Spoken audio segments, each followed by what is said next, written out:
कनेर। ए लड़की, चाय कितने की दी?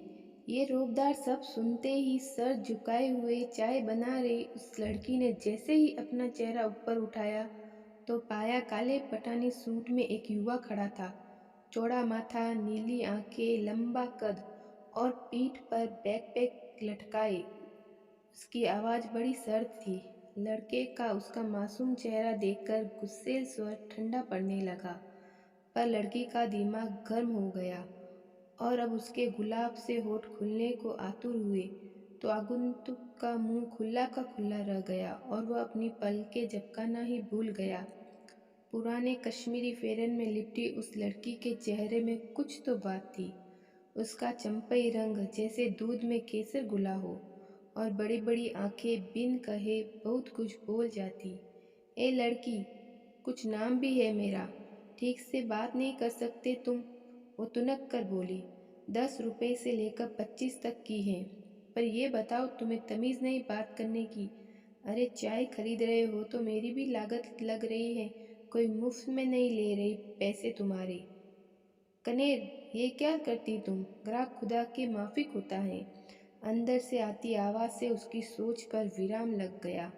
माफ़ करना साहब, बिन माँ बाप का बच्ची है।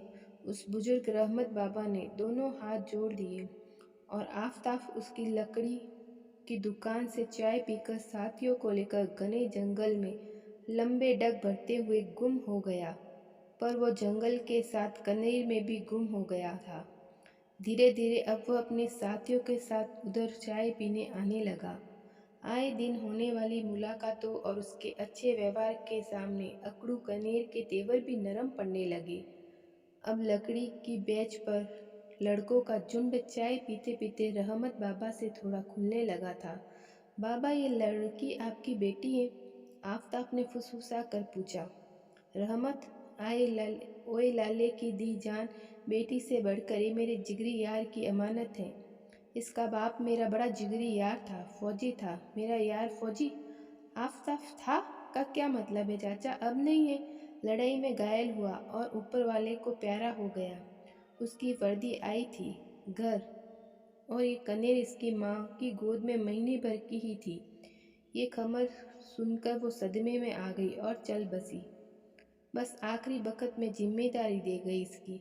दुकान के पास ये दरख्त देख रहे हो कनेर का, इसी के नीचे ये झूले में पड़ी रहती थी, इसलिए मैंने इसका नाम कनेर रखा। इसका चेहरा उतना ही पाकीज़ा जो है, कहकर रहमत का मन थोड़ा उदास हो गया। उस दिन आफताब के मन में और प्यार भर गया कनेर के लिए। उसने उसे यही बताया कि पढ़ने आया हूँ इधर और घर का खाना याद आता है। कनेर भी अब कभी कभी कोई अच्छी चीज़ बनाती तो उसके लिए बचा रखती। वक्त की कोख में प्रेम का बीज पड़ गया था और अंकुर फूटने लगे थे। अब कनेर अपने रंग रूप पर ध्यान देने लगी। उसके आसपास आफताब नाम की खुशबू जैसे हवा में घुली घुली सी थी। कुछ खोई खोई और शर्माई सी रहने लगी।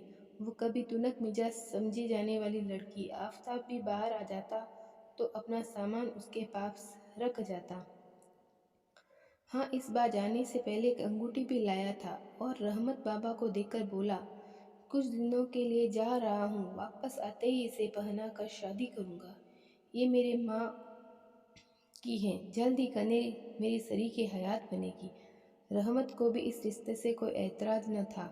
अंदर खड़ी कनेर के इतना सुनते ही गालों पर सैकड़ों जैसे गुलाब की धनक उतर आई। आफताब जा चुका था 2 दिन के लिए। कनेर भी खाली समय काटने की गरज से जंगल की नदी पर कपड़े धोने चली गई और ताज़ा हवा के झोंकों के कारण एक चपकी लेने लगी घाट पास बने घाट पर।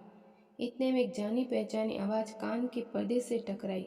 सब ओके, आधा बम का जखीरा बुड्ढे की झोपड़ी में है और इसकी टपरी पर चाय पीने के बाद 8 बजे हम सब अपने इलाके पर निकल पड़ेंगे। उसके बाद धमाके और तबाही और ठहाके गूंज उठे।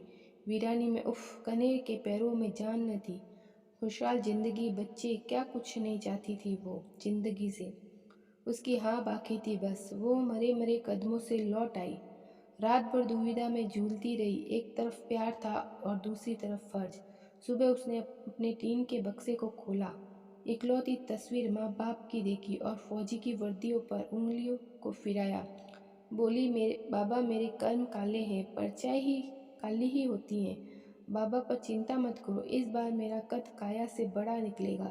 फिर वो कहीं चली गई। दुकान पर दर- दरख्त से कुछ तोड़कर आंचल में बांधा और खाने की तैयारी करने लगी।